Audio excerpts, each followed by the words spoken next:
Up what family and neighbors say happened and how many other crimes were committed in that neighborhood in just one day. Plus, preparing for the worst, how our local emergency responders are getting trained to prevent tragedy. And if you've enjoyed these 70-degree temperatures, we've got more on tap. I'll have the details. From Indiana's news leader, Eyewitness News Weekend Sunrise starts now. Good morning. Welcome to Weekend Sunrise. It's now 7 o'clock on your Sunday morning. I'm Naomi Peskovitz. Joining me is Kelly Green. And I feel like weather folks often get a lot of heat for the weather outside. Right now, you're probably getting a lot of love, ma'am. Yeah, we'll take it because this is just unseasonably warm for this time of year. It's great. I love it. Yesterday, we got up to 76 degrees, and we have an area of high pressure that will bring in some northerly breezes today, so it will be several degrees cooler than yesterday, but still unseasonably warm for this time of year. The average high is 62 degrees, and we have clear skies all across central Indiana right now. Temperatures still pretty mild, though. Temperatures at 46 degrees in Indianapolis with those winds out of the northwest right now at 7 miles per hour. And it is already going to be a beautiful day thanks to this high pressure, keeping really the Midwest in a very dry pattern. We are tracking another storm system, but it's going to take a couple days before it gets here. So we'll enjoy a lot of sunshine, light breezes out of the northwest today. Temperatures will be around 60 degrees during the noon hour, and then 66 at 2 p.m., 4 p.m., a high around 70 degrees. Average high right now should be right around 62 degrees, so running unseasonably warm, and we are going to be trending much cooler. I'll have all those details coming up in your SkyTrack 13 forecast. New on Weekend Sunrise, we've learned a suspected intoxicated driver drove into a squad car in Noblesville. It happened just after midnight in the 12,000 block of East 141st Street. The police officer was not in his car at the time, but another officer was sitting in his police car. Says the driver almost hit his car too, but swerved just in time. The driver, 37-year-old Francisco Velez, has been preliminarily charged with 2 counts of OWI. His 2 passengers were taken to IU Health Methodist Hospital. Their injuries, though, are non-life-threatening. Well, people in a Northwest Side neighborhood are trying to make their homes safer this morning after at least 4 break-ins in one day. One ended with a homeowner shot. The crimes happened Friday just south of 38th and High School Road.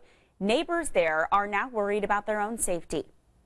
One neighborhood on the Northwest Side, 4 different homes and crimes. The last, a violent home invasion just before midnight on the 3400 block of Ashway Drive.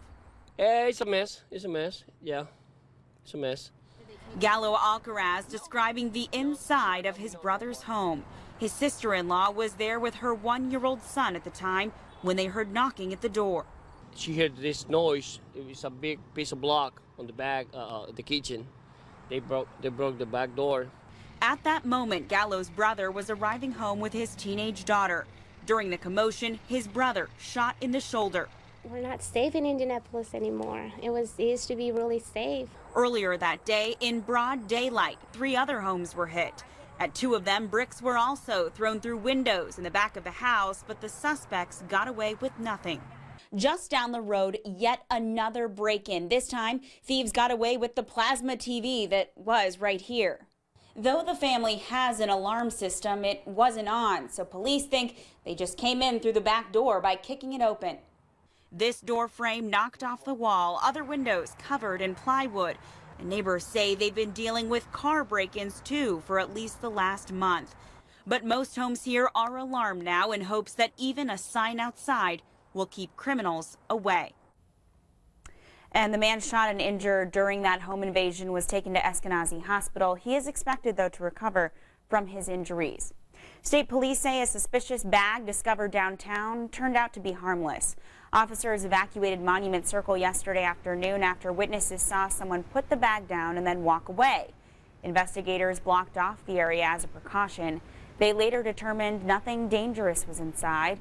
Police tracked down the homeless person who left the bag behind. They say it only contained his personal belongings, like travel items, clothing, and toiletries. 4 teens are still in the hospital this morning after a shooting in Marysville, Washington. Witnesses say Jalen Freiberg took a gun into the school cafeteria Friday. 1 student was killed, 4 others wounded before Freiberg shot himself. Two of the victims in the hospital are Freiberg's cousins. Students say Freiberg was a popular freshman recently named to the homecoming court. Police sources tell NBC News he may have been upset about a romantic relationship. This weekend, students returned to the school to get items that they left behind when they left. They also put flowers and notes at a growing memorial outside. The tragedy in Washington state is giving new importance to a training exercise held yesterday in Lawrence. 600 emergency responders from local, state, and federal agencies all took part in this active shooter drill. The scenario started with a possible explosion inside the cafeteria of the Major General Bean Federal Building. It then turned into an active shooter situation with hostages you see there. The goal? Test each department's individual response, but also their ability to work together to keep people safe during a crisis. Public safety is number one, protecting people who may be victims of an incident like this, and then saving and rescuing lives. That's really what we're ultimately all about. And to get all of the assets together from all the various public safety entities and non-governmental entities, it can't be replaced. It's invaluable. And all the agencies you see there involved in this plan to discuss lessons learned from the drill and whether any changes need to be made to improve their response.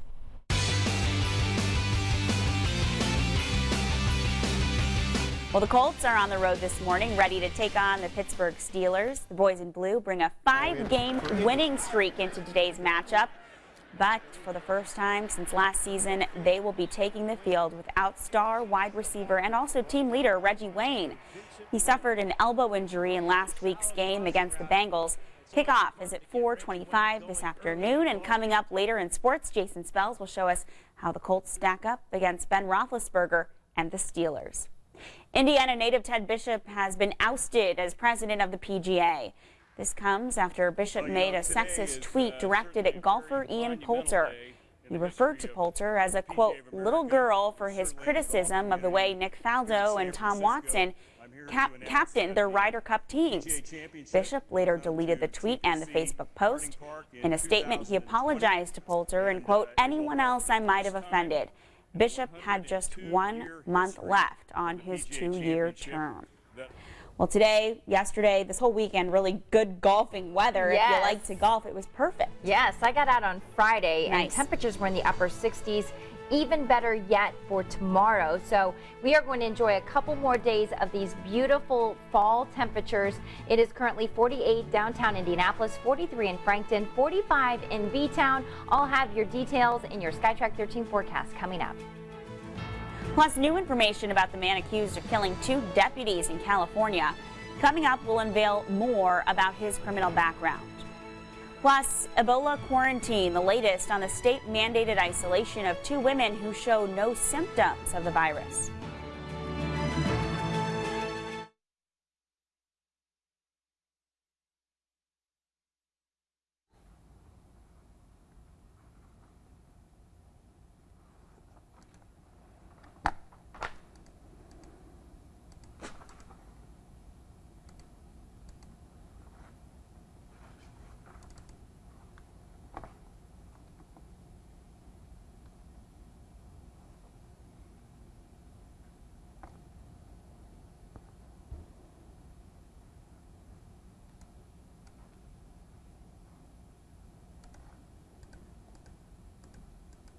I think you got a piece of Venus this next block.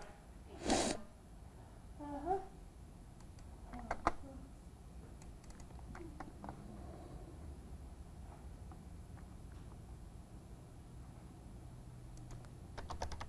1 minute.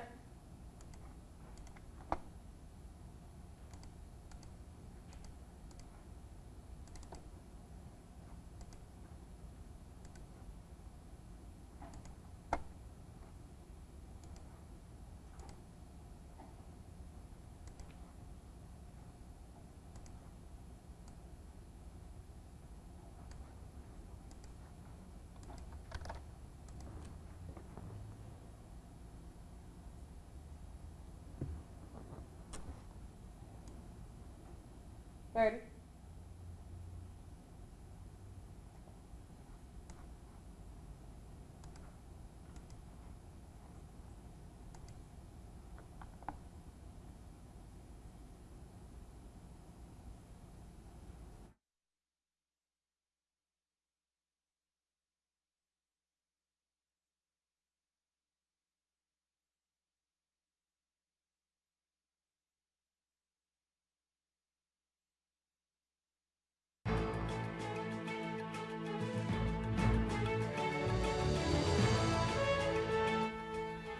Welcome back. It's 7:09 on your Sunday morning.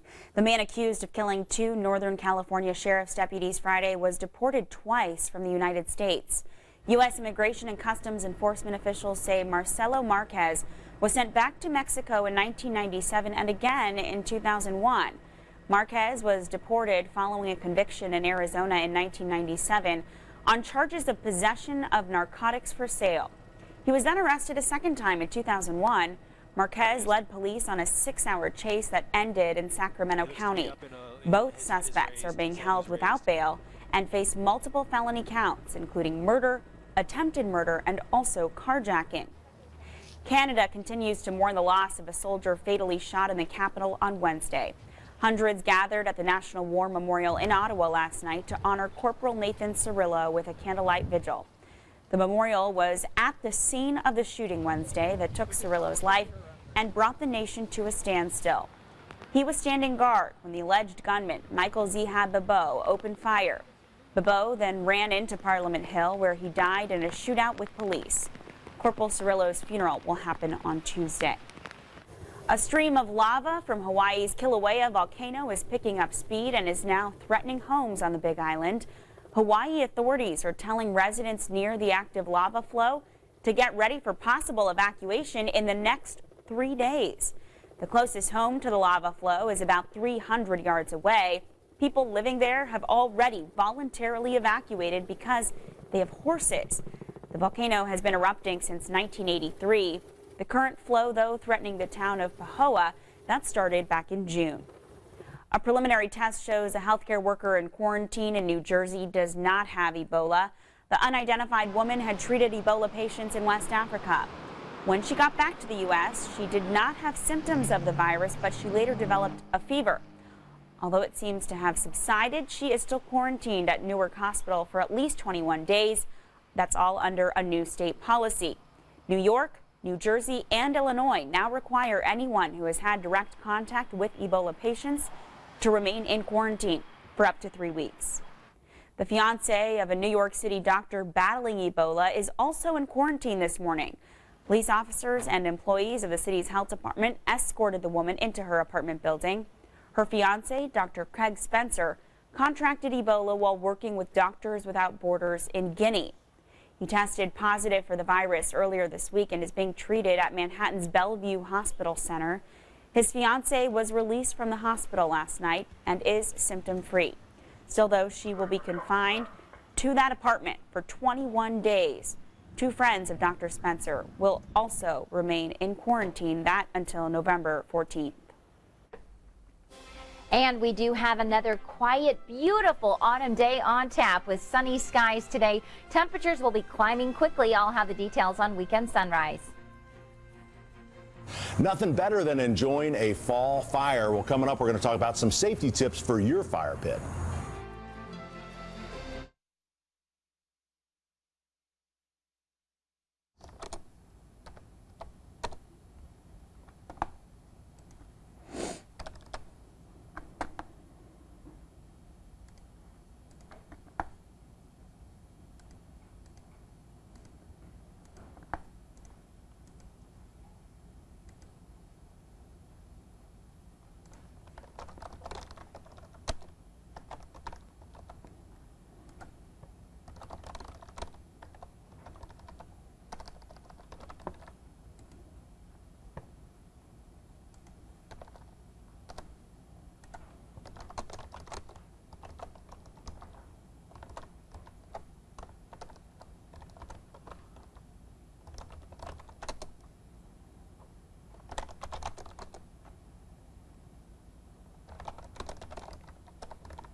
One minute.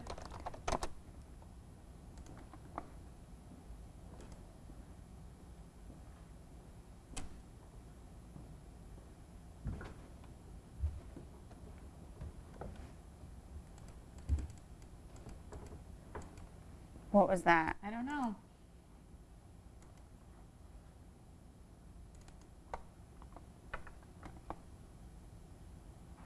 Ready? That was weird.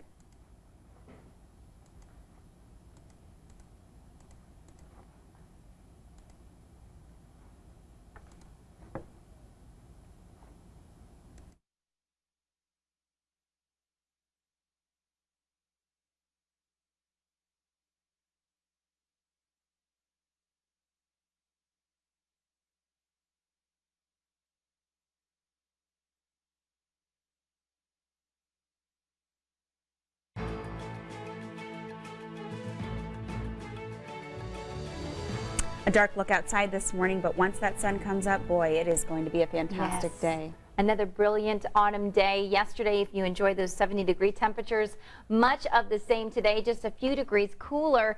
But we're starting off a little cooler in some of our northern viewing area, including Lafayette at 38 degrees, 39 in Kokomo, 38 degrees in Marion, and it's 46 degrees right now in Indianapolis. And it is clear right now across central Indiana thanks to this high pressure. It is providing some northwesterly breezes right now at 7 miles per hour, and the air temperature is 46 degrees. On average, we normally fall to around 42 degrees for this time of year. Unseasonably warm temperatures will continue for the next couple of days. Of course, we are tracking some changes with some scattered showers likely on Tuesday, and we're also tracking a cool and breezy Halloween. If you recall, last year, many areas had to cancel or postpone their Halloweens. We had a very stormy day with over 2 inches of record rainfall reported at the Indianapolis airport. We also had wind gusts at 58 miles per hour in Indianapolis, 75 mile per hour wind gusts in Muncie. We are not tracking that this year, thank goodness, but it will likely be a cool and breezy day, and I'll have the details on that in just a moment. But let's enjoy today. Let's take in all of this sunshine. It is going to be a fantastic afternoon. Temperatures will be climbing to 70 degrees this afternoon. Winds will start to shift a bit onto the southwest late this afternoon. Highs today will top out around 67 in Greencastle, 67 in Lafayette, 65 the high in Peru, and 68 degrees the high in Rushville. Tonight, mostly clear skies, a mild overnight. Temperatures will only fall to 56 degrees, mostly clear skies with those breezes out of the south. Now, the winds will be out of the south throughout the day tomorrow as this warm front lifts through, and that will allow temperatures to climb quickly into the mid to upper 70s all across central Indiana. Just unseasonably warm for this time of year. So we'll see a sunny temperature at 70 degrees during that noon hour, high of 77 degrees late afternoon. Just beautiful conditions. Of course, we are going to see some changes. That warm front lifts to the north, and then we'll start to see the cold front moving in late Monday night into early Tuesday morning. So the latest runs have had this coming in during the morning hours on Tuesday. So it is a good bet that we'll see some scattered showers crossing the Indiana border Tuesday morning. So you'll want to check back with Chuck on sunrise for the timing of that. It will likely impact your morning drive time, and then it will scoot on out of here by late afternoon. We'll start to see a gradual clearing as some that northerly breeze starts to move in, bringing in some drier air into the area for the next couple of days. But it is definitely going to be pretty abrupt as far as these afternoon highs go. This is the high for Monday, 77 degrees, 58 by Wednesday, and we're tracking a high of only 48 degrees for Saturday afternoon. So let's take a look at your 7-day forecast. 74 today. A mild start tomorrow morning, 56 degrees, 77 on Tuesday, 65 on Tuesday, that is, excuse me. And we'll see those showers moving in, and then much cooler air moves in for Wednesday, Thursday, and Friday. May see a sprinkle on Halloween, but really we are just tracking this cooler air that's actually going to start sinking into the area for Friday on into Friday night, where we could see our first hard freeze of the season early Saturday morning with a low of 34 degrees, high of 48 degrees on Saturday afternoon. Naomi? All right, Kelly, thank you. Well, every Sunday, Pat Sullivan from Sullivan Hardware and Garden gives us great advice for do-it-yourself home improvements. Well, today he's talking about fire pits, what kinds there are out there, and using them safely during those cool fall nights. You know, there's nothing better on a fall evening to be outside, that extended summer. We have some nice temperatures coming up. Halloween is right around the corner. And you know what? I see more fire pits on Halloween, I think, than any other time. So fire pits are really getting to be a very popular thing. The gas ones, of course, the wood ones been around for a long time. The gas are nice because you don't have to sit around and get that smoky smell to you. But there are some safety concerns with them. They're beautiful fire pits. First of all, what we always find is people don't check for leaks. There's a lot of connections all the way under the burner. If you would just get a little dish soap, get yourself a little brush, and all you'd have to do is you just brush around there. And if there's a leak, I guarantee you, you will see bubbles like a 4-year-old blowing them right there. They'll be everywhere. So then you know, tighten them up. So lighting it, you have to be a little careful as well. So you want to make sure no one else is around. Always have the lighter going. Kind of lean back a little bit. And there you go. So now, if it doesn't light, extinguish your flame right away and then turn off the valve. Let it sit for a few minutes, and then to try it again. All right, the other thing that's very popular, fire pots. Fire pots come in. Now, these have been a little controversial, and they've been in the news, so they've kind of changed these things around. I just want to touch on them because this is what you get now, the fuel. See where it says right there, do not use with fire pots. Severe burns can be possible. So they've kind of changed them around. Now, the reason I bring it up is because some of you people still think you're Americans and you want to be free and do what you want. Because yes, this works a lot better. The problem is pouring it into hot pots. If you're using this product, which I do not recommend, you just light it and the fuel will take off. It's hard to see there. That's the old style. The new style is a wick fed. And so what you do is you actually get a cotton wick and it goes down inside the pot, and then the new fuel goes over the top. The complaint that everybody has, the flames aren't as big. The danger is, of course, when that pot runs out, then somebody takes fuel and you dump it in, and that's where the problem. So if you're still using the old school, which again, I do not recommend, make sure that pot cools off before you add any more fuel to it. Just as simple, it's common sense stuff. So again, a lot of tabletop heaters. These look reminiscent, of course, of the big standalones, but this is nice for a for a 4-top, a 6-top table. They take, these little 1-pound tanks. So same thing. You want to take your bubbles, make sure you don't have any leaks in there. Very easy to use. They come in a couple styles. People complain about the cost of because they don't last very long. You can actually get an adapter that goes on a 20-pound grill tank and then will actually refill these. Is it legal? I don't know, but they sell the thing. All right, so nice way to spend an evening outside, and we got some great temperatures coming. Now the wood fire, everybody loves a wood fire, right? So you ever sat around a wood fire and the smoke just comes at you? So just a quick little tip, if you're not in the mood for the big wood fire, just use a Duraflame log. Light a Duraflame log, it'll last 2 to 3 hours. You get a lot less smoke, burns a lot cleaner. Very easy, all right? You get the ambience. Now, for people doing their own fire pits, here's my 1 safety tips. Some rocks explode, all right? So I can't really tell you, the more porous rocks can get moisture in them, they get air, and then chemistry takes over and they can explode. So remember, when you're doing your own fire pit, avoid the exploding rocks. It's gonna be a great stretch of weather. We're gonna have a lot of fun. All right, Pat, thank you. Well, a special guest will throw out the first pitch at last night's World Series game. Coming up, why she was picked for the honor. And a deadly virus sweeps through the city's animal shelter, how rescue groups are trying to save the dozens of cats exposed.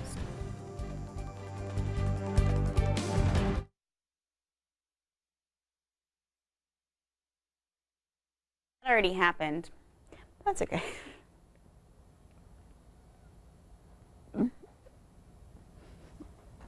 Sometimes words just appear in the prompter in my mind, even though they're not actually in the prompter. Maybe she's going to do it again. Oh, goodness.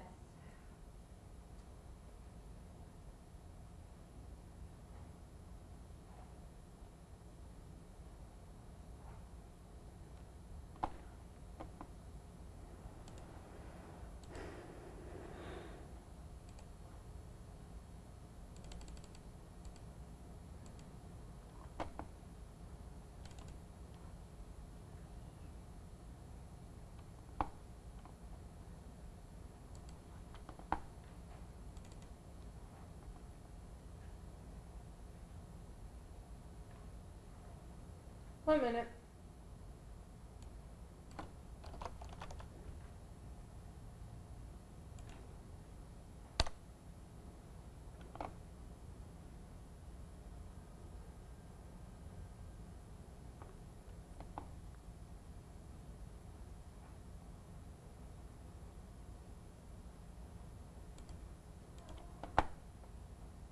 Ready?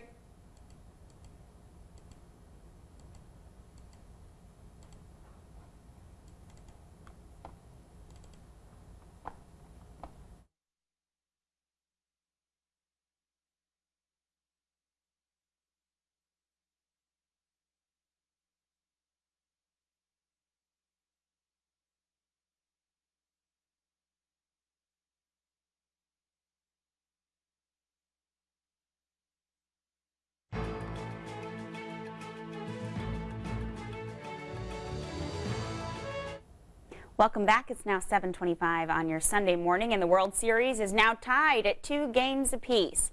The San Francisco Giants turned an early 4-1 deficit into an 11-4 pounding of the Kansas City Royals.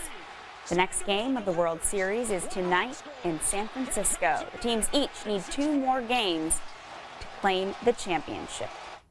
And the star of this summer's Little League World Series had a very important role before last night's game in San Francisco. Taney Dragons player Monet Davis threw out the ceremonial first pitch. Davis's name, you may remember, became a mainstay in the headlines with superb pitching for the Taney Dragons and representing the city of Philly in the Little League World Series. She was the first girl to throw a shutout to win the game. Well, not even 2 months removed from this year's Indiana State Fair, and we are already looking forward to next year's. Tomorrow, there will be a special announcement about the 2015 fair. That announcement will happen at 10 a.m. at the Dow AgroSciences Celebration Park.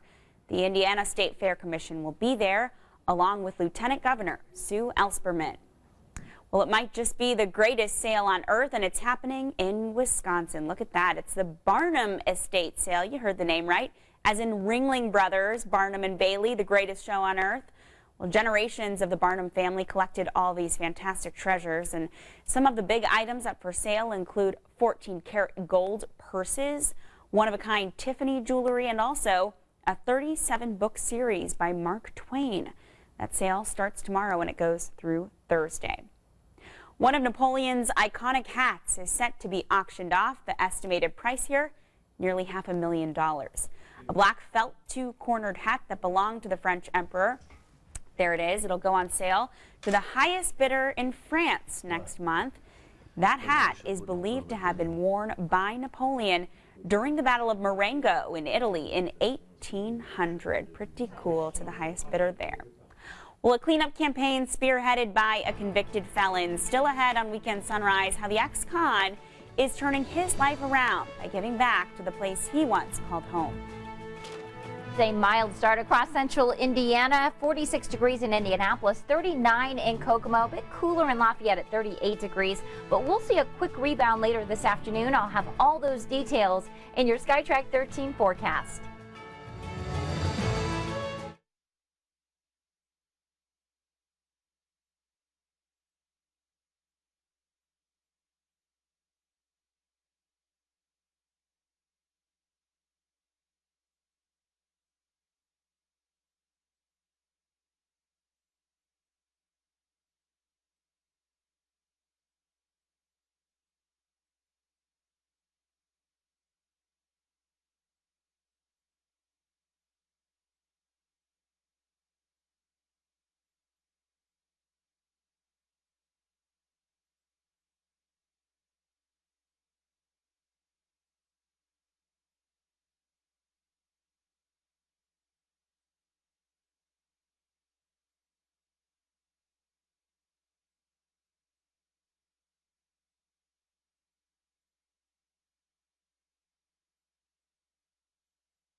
Now on Weekend Sunrise Sunday, a warning from Indianapolis Animal Care and Control concerning cats. I'm Matt McCutcheon, coming up live why dozens may have to be put down.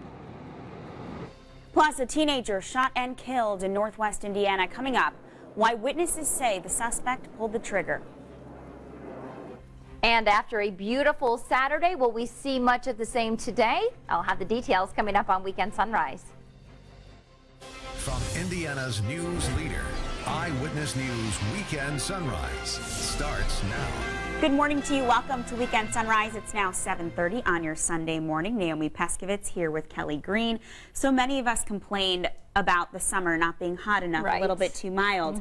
But now this mild weather feels fantastic. It's just perfect. I know, it really is. If you're not going out to a pool, that's when you really want those 90-degree temperatures. Exactly, right. This is perfect weather to go out and enjoy any kind of activity. You got to go this all year. Yeah. Well, yesterday you went out to pumpkin patch. We did. We pumpkin patched it up. It was awesome. Got a little pumpkin for my little nephew. So we had a good time. And today's going to be just as beautiful. Yes, it is going to be awesome. Across the area, we do have an area of high pressure that's going to bring some light northerly breezes today. But all in all, another quiet day, a little bit cooler than yesterday. As you can see on the horizon from our HD Skycam, starting to see a little bit of sunrise there. Currently 46 degrees. We do have some light breezes out of the northwest at 7 miles per hour. And it is going to be another gorgeous day. We do have high pressure that's going to keep all of the Midwest quiet. Of course, we are tracking the next weather system that's still well off to our west, so we'll enjoy a lot of sunshine today and a gorgeous afternoon with temperatures climbing into the upper 60s to near 70 degrees, a few degrees cooler than yesterday's high of 76 degrees. 3 p.m. 70 degrees, by 6 p.m. 65, sunny skies. And of course, we are tracking cooler temperatures, and I'll have all those details coming up in your SkyTrack 13 forecast. Kelly, thank you. More than 50 cats are set to be euthanized at Indianapolis Animal Care and Control after they were exposed to a deadly virus. Sunrise reporter Matt McCutcheon joins us live there with the rest of this story. Matt.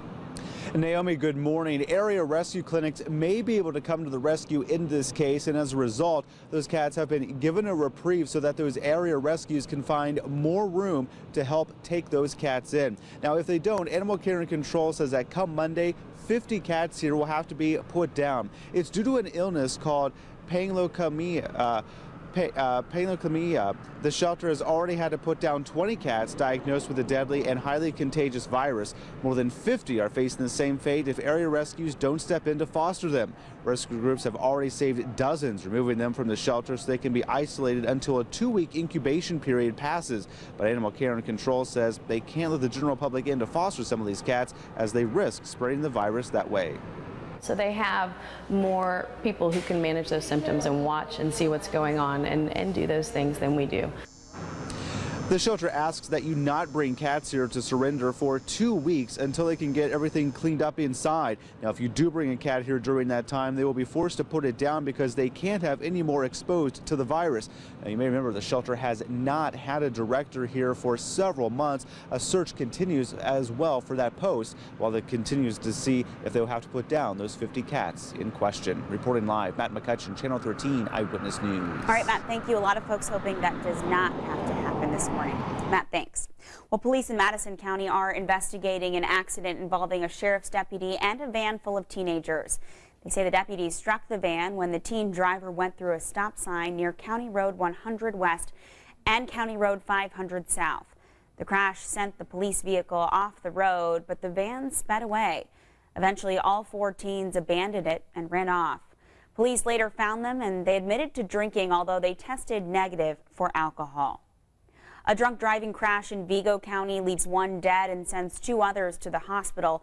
But police could not immediately identify the victim in the crash because both the driver and the passenger had IDs with different names but the same photo. We now know it was Fernanda Martinez who died after that crash. The collision occurred yesterday on US 40 at Miami Gardens Road. Police say a van crossed the center line and hit a Mustang head-on. The driver and passenger of the van ran away from the scene. The driver of the van is now facing several charges, including OWI, resulting in death. A child abducted from Ohio has been found safely in Brownsburg. An Amber Alert issued yesterday says 3-year-old Chloe Grace Bannister was taken from her home in Huber Heights, Ohio. Ohio State Highway Patrol troopers report her non-custodial father took her from Montgomery County yesterday before 6 p.m. despite a protection order filed against him. Police report he also has violent tendencies and charged with attempted murder in the past. Well, police are investigating the apparent suicide of an inmate at the Delaware County Jail. Corrections officers found Ashley Myers hanging Friday inside a holding cell. Doctors later pronounced him dead at the hospital. Myers had just been arrested that day on warrants from a child support case. Detectives right now don't know what he used to hang himself or how long he'd been alone before he died. An Indiana teenager is dead this morning after police say his neighbor shot him 9 times. Witnesses told investigators the Gary man was upset Friday after discovering his home has been burglarized. He grew even more angry when his 13-year-old neighbor laughed at him. The victim's father, who lives in Indianapolis, says the confrontation should not have led to his son's murder. He was a outgoing, sports playing young man. Very funny. Very Made funny. everybody laugh. The death of a child is horrible, but nobody plans to bury their child at 13 years old. Police arrested the neighbor and his girlfriend. Charges in that case are still pending this morning. Well, sometimes one person really can make a difference in the community. That's the case with a convicted felon who got out of prison and then decided to help out his whole neighborhood. Leonard Owens returned to the Martindale-Brightwood neighborhood after 9 years behind bars. But he didn't like what he saw there, so with help from his parole officer, the ex-offender launched a neighborhood cleanup. Along with dozens of volunteers, he helped mow people's lawns, get rid of weeds and trash, and finish home repairs. While our yards have to be raggedy and our houses have to be boarded up, it's important because we don't have to live like this. As people, you know, even though we call poverty, you know, it's the choices we make and how we want to live. Pretty cool because of Owen's work on this project at the end of yesterday's event. He was also offered a job at a landscaping company. That is pretty cool and great to see him succeeding, turning his life around and really bringing that message back to his own neighborhood. So, well, it looked like it was a beautiful day for them to be working outside, and today might be another good one. Yes, absolutely. Yesterday we got up to 76 degrees. We're starting off a little cool this morning without the cloud coverage that we had yesterday, but it is going to be another brilliant day. A nice warm up on tap. I'll have those details coming up in just a few minutes. Plus, helping neighbors in need get ready for the winter season. How volunteers are bringing an East Side tradition back to life.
Well, new on Weekend Sunrise this morning, the Indianapolis Public Library System wants to spend $59 million to upgrade existing branches and also put up some new buildings.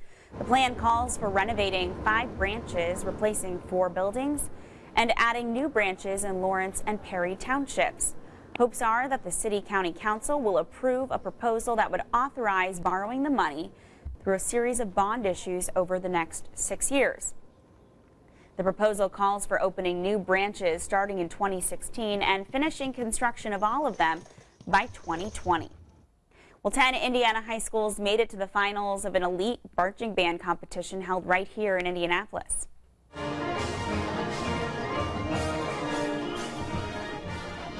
Avon High School was the last finalist to perform. The band, also named the Bands of America Super Regional Champion.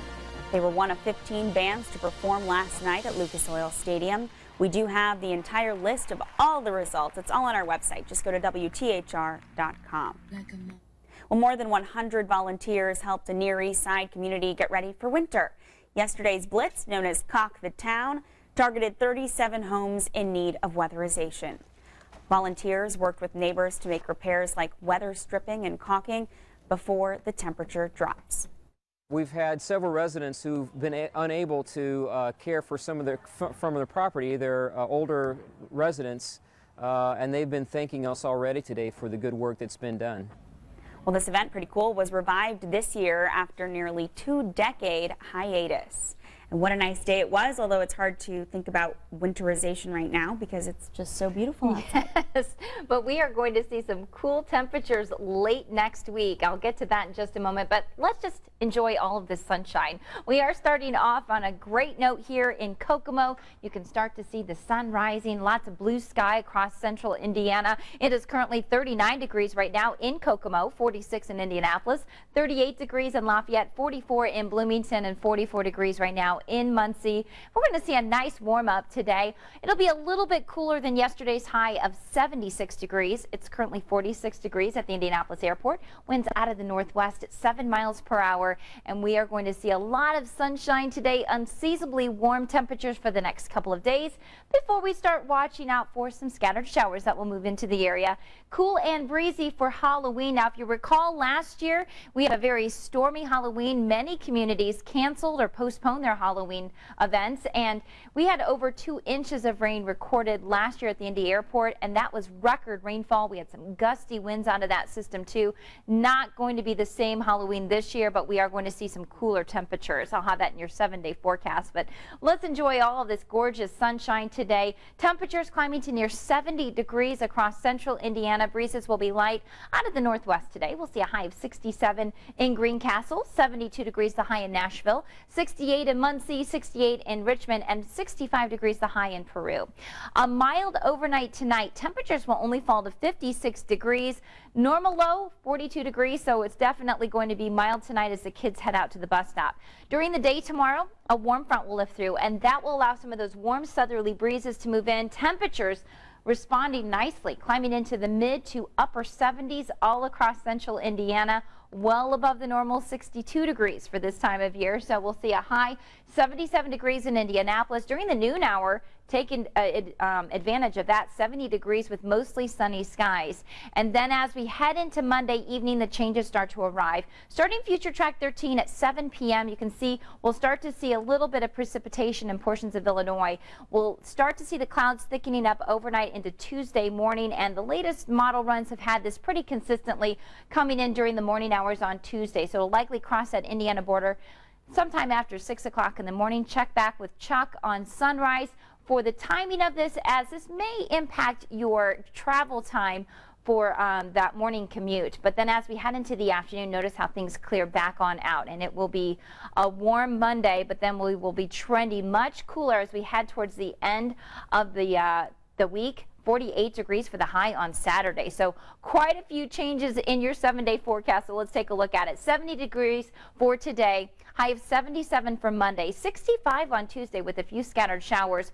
Cooler, drier air moves in for Wednesday and Thursday. Friday, Halloween, may see a sprinkle, but mainly it's just going to be cool and breezy as this cold dome of air moves into the area, and that will bring us a very cold start on Saturday morning. Check it out, 34 degrees for the low on Saturday. Temperatures only climbing into the upper 40s Saturday afternoon. Naomi? Kelly, thank you. Well, do you need a last-minute Halloween costume idea? And do you have $1 million to spare? Well, if you do, we've got just the thing for you. It's called the $1 Million Morph Suit. Literally dripping with diamonds, about 70,000 of them. The costume is, as you can see here, skin-tight spandex, but it's also covered with jewels, the entire thing. The designers at Morph Costumes admit it's a bit heavy, but they assure the purchaser will be able to see in spite of that diamond coating. Not sure how, but an interested buyer will pay 1 million British pounds for that morph suit. That's about $1.6 million here in the U.S.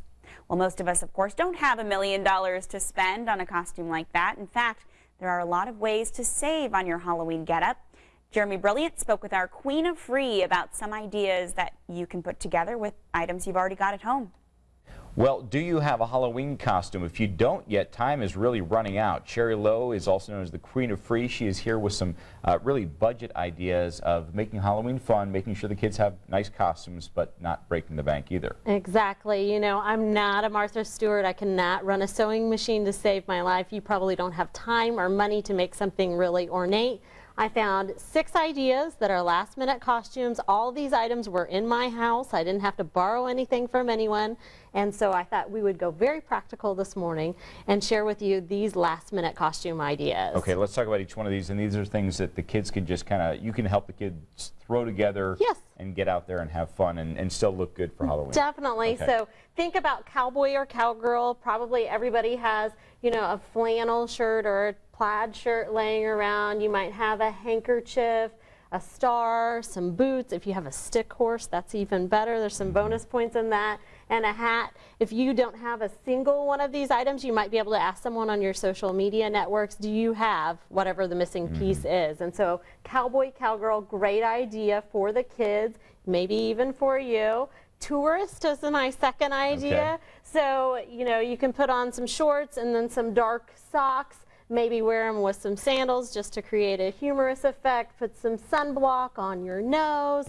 Have a camera, the bigger the better. This one's pretty old, but you know, the bigger the better. Hawaiian shirt, fanny pack, anything you would think about a tourist wearing, a wide brim hat. Probably have a lot of those items in your house already. Easy to put together. Exactly. The classic nerd costume is great too. So think old textbooks that are big and bulky, maybe some silly glasses, put the tape in the center, suspenders if you want to do an Urkel sort of style, hike your pants up, you know, carry a calculator, especially if it's a graphing calculator, even better, or go, you know, kind of with that Sheldon look with the superhero t-shirt, you know, lots of great things to do as a nerd. And then this one, you said zombies, just some old clothes you have laying around. So, you know, just rip up something that you have already. You can use regular makeup, or you could run to the store and buy something. There's plenty of kits right now, but zombies are so hot. Everybody loves the zombie apocalypse.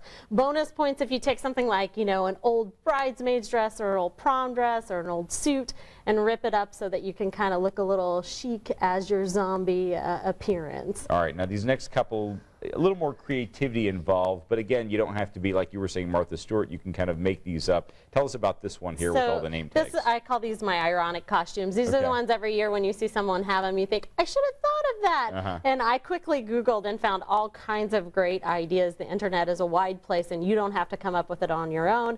This is mine for identity theft, just a bunch of name tags. You can stick them all over yourself. You could do something like pigs in the blanket. We did this one year, wrap everybody up in a blanket, make some snouts and some ears and maybe a little curly Q tail and be a pig in a blanket. You could be a serial killer and have cereal boxes, those sorts of things. Very easy. And then lastly, things from commercials and movies. So I quickly printed out some things from Progressive so you can be Flo. Jake from State Farm is a great one too. So all kinds of very easy ideas out on the blog today, rounded up. And all of these cost next to nothing. Yes, Just things you have around the house. We love free. All right, Sherry Lowe, known as the Queen of Free. We have a link to your website at our website at WTHR.com, a blog with all of these ideas and many, many more money-saving ideas. All right, thanks, guys. Certainly some good ideas there. Well, still ahead in Weekend Sunrise, we'll wrap up a busy day of college football. Plus, coming up, highlights from the Indiana schools who came away with wins this weekend.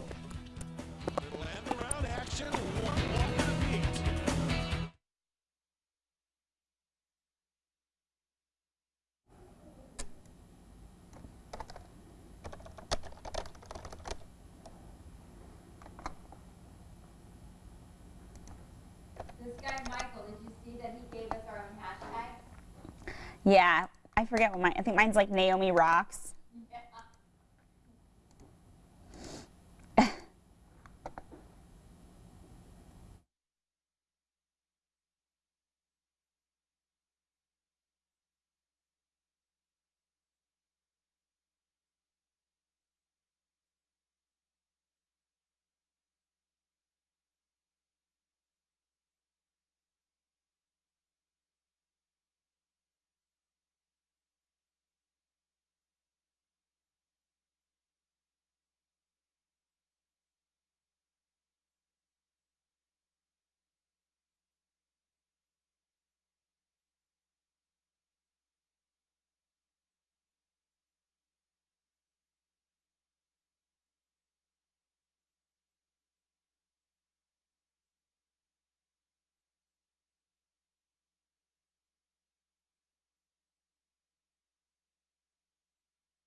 Now, Eyewitness Sports. Notre Dame, Purdue, and Indiana all have the weekend off in college football. The Fighting Irish will find out Tuesday where they stand in the first ever college football playoffs rankings. Only the top 4 teams at the end of the season make the playoffs. Ball State did play Saturday, hosting Akron. Beautiful afternoon in Muncie. The Cardinals fell behind 21-6 to the Zips. Second quarter, Kevon Mabon makes the handoff reverse into a touchdown, getting a nice block from quarterback Jack Milas, 13-yarder. And then the Cards still trailing in the fourth quarter. Milas keeps on the read option and has a clear path to the end zone. Ball State with a comeback win, 35-21. Indiana State on the road in Carbondale, Illinois. Big day for quarterback Mike Parrish. Starts just 2 minutes into the game. Parrish to Keani Harris for a 47-yard touchdown against Southern Illinois. And just a few minutes later, Parrish back at it, finding Robert Tanyan Jr. Wide open for another score. Parrish threw for 353 yards, 4 touchdowns. Indiana State wins 41-26. And a full house for homecoming at UIndy, and an easy win just like you want it on homecoming. Connor Barthel out of Cathedral High School threw 4 touchdown passes. His first of the game gives the Hounds a 14-0 lead over Lincoln University. Where's that, you ask? Jefferson City, Missouri. Barthel gives Indianapolis a 31-0 lead on that touchdown pass to Matt Ripp out of the backfield. UIndy wins 52-14, and the Greyhounds should be ranked when the first Division II poll comes out this week. All right, have yourself a great Sunday. I'll see you back here tonight at 6 o'clock on Eyewitness News. All right, thanks, Rich. Well, the Colts are on the road this morning, ready to take on the Steelers, and our Eyewitness Sports team is in Pittsburgh with more on today's matchup. Good morning, Colts fans. Crews behind us working on Heinz Field just across the Allegheny River, getting ready for this afternoon's big game between the Colts and the Pittsburgh Steelers. WTHR.com columnist Bob Kravitz joining me here in Pittsburgh. Bob, a big game between 2 AFC contenders, really, when you look at both these franchises. Now, if the Colts want to be thought of as elite, they need to win games like this. Pittsburgh has been very uneven. Defensively, they're not the Steelers of they're not your father's Steelers. Okay, they don't have great linebacking the way they used to. They don't have a great secondary. So if the Colts want to win this game, big thing is don't turn it over. The Colts have struggled with turnovers. We talked to Ahmad Bradshaw, Dwayne Allen this week. They said they have continued to shoot themselves in the foot, but the Colts have been able to best that in the last 5-game win streak. Can they get 6 here on the road, and how key will it be for their offense to get out and perform like they've been doing, but more importantly, defense get to Ben Roethlisberger? Well, the big thing, when you get to Ben Roethlisberger, you got to wrap him up and take him down because he extends plays better than just about anybody in football and really in football history. The big thing is taking advantage of their linebackers. They have a very weak linebacking core. They're not very good in the secondary. I think Andrew Luck has a huge game, and I think the Colts win this game by 10 to 13 points. Heard it right here, Bob Kravitz, Colts winning 10 to 13 points, and more importantly, that win streak would then go to 6 games in a row. Bob and I will be here in the Steel City and have a full recap of highlights and reaction on the Sports Jam. For now, in Pittsburgh, Pennsylvania, I'm Jason Spells. We'll send it back to you. All right, guys, thank you. Tomorrow night, local celebrities are coming together to raise money for a good cause. Colts player Dwayne Allen will host the annual Wishing on Stars event benefiting Dream Alive. It's a local organization to encourage youth to achieve their dreams and be part of a healthy community. Fellow Colts players, Indiana Pacers, Indy 500 drivers, all of them, other local celebrities are also expected to be there. It happens at Sullivan's Steakhouse. And here's a look at what's coming up during our 9 o'clock hour of Weekend Sunrise. Just over a week left until Election Day. Still ahead, our Indiana insiders are taking a look at some of the local races, a big deadline that came and went for the state, and the governor's recent campaign trips around the country. Plus, only 1 week left to enjoy the Terracotta Warriors at the Children's Museum. Coming up, why it would be worth your while to take that trip. That is a pretty cool exhibit. If you haven't seen it, now's the time to get to the Children's Museum. And even though it'll be a beautiful day, maybe you can kind of space it out with some time outside, and it'll just be a really, really nice day for everyone out there. Absolutely. Lots of fall color to still enjoy. Temperatures today not quite as warm as yesterday, but still unseasonably warm this afternoon. We'll see sunny skies. Winds will be out of the northwest with a high of 70 degrees. Just a fantastic day. Tomorrow, winds will start to pick up out of the south, and that will allow warmer, more moist air to move in. Temperatures climb into the mid to upper 70s. Again, unseasonably mild for this time of year. But then, of course, a cooler trend arrives as we head into Tuesday. Showers will be likely on Tuesday, high of 65, and then much cooler air begins to push in by Friday. Halloween, a few sprinkles possible, but really it's going to be a breezy, cool day, high of only 50 degrees, and then temperatures tumble to 34 early Saturday morning with a high in the upper 40s Saturday afternoon. Well, we can't stress it enough. Today is the day to get outside, enjoy your Sunday. We will be right back here in an hour.